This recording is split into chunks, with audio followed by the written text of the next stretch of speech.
Why hello! Welcome to another video I'm doing here. I am doing a video, as you can tell by the title, on a subject that I think that a lot of my subscribers might need some either help on or might be find helpful because of my viewer age is around 18 and below. So I'm going to be giving a video on how to do better on tests or to get a higher grade on tests. At least how I did better on tests, and so then I can help them do better on tests. So I'll be splitting this up into 3 subjects. It's going to be one video, but it's 3 subjects while in class, when you're out of class, in between after that class is taking place in a test, and then on the test actually. So here we go. Number 1, take a good notes in class. Now you need to find a way that you can write notes for the tests as well for doing while studying, so that you are able to go back and look at your notes when you have to study and you're like, okay, this is what it means, this is what it is. Now there are a lot of ways to take notes. Just find a way that works best for you and do that. Stick to that. Number 2, ask the teacher questions in class that are actually related to the discussion/topic, so that you can become more interested in the topic. Ask for example, for history, ask why this happened or what was the result of this and what happened for it. That way you can get background information before and after, so you can understand what happened.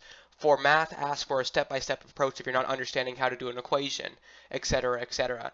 But don't ask stupid questions or like, why is the world round, which isn't a really stupid question, it's because of gravity. But don't ask stupid questions like, why is 2 plus 2 4, when it's obvious, it's because you have 2 things. Besides the point, don't ask stupid questions, basically, or ask questions that actually relate to the topic.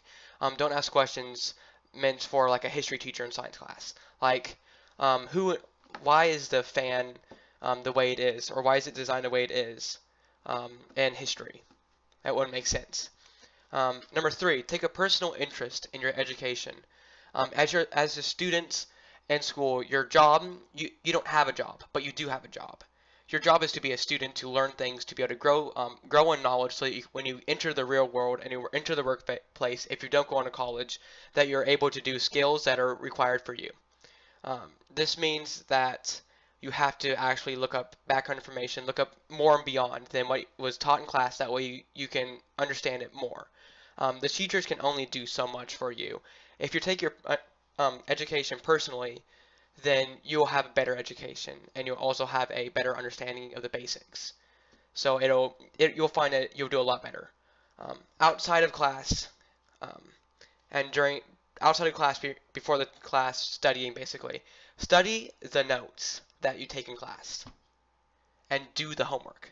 I promise you, busy work may seem like it's busy work, and teachers just give it out, oh, I want to make them miserable. No, teachers don't want, teachers have to grade this too. Keep that in mind. You don't just get busy work and teachers just throw it away. No, teachers grade this. It means that the teachers found it important enough that they wanted to give it to you, that they would take time out of their own personal lives, spending it with their family or friends, to grade your homework, meaning that it is important for you. Also, it also gives you extra practice for you to be able to do the things that you're going to be doing on the test.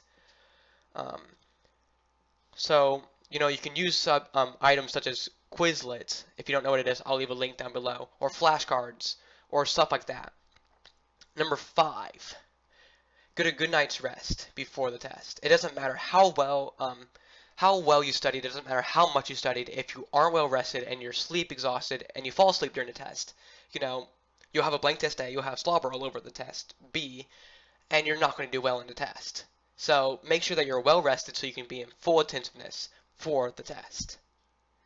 Number 6. Yeah, 6. Eat a good breakfast the day before the test. Not the day of the test. But you should eat breakfast every day. If it gets enough questions why, I'll make another video for it.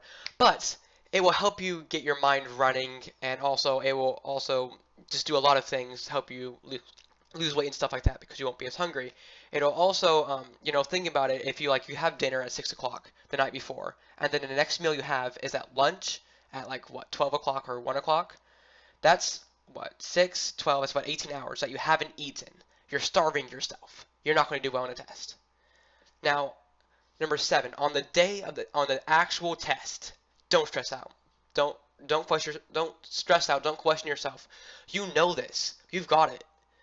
Just think about thinking that you're going to do bad on a test will lead to bad results. It's reverse psychology and all that nice stuff.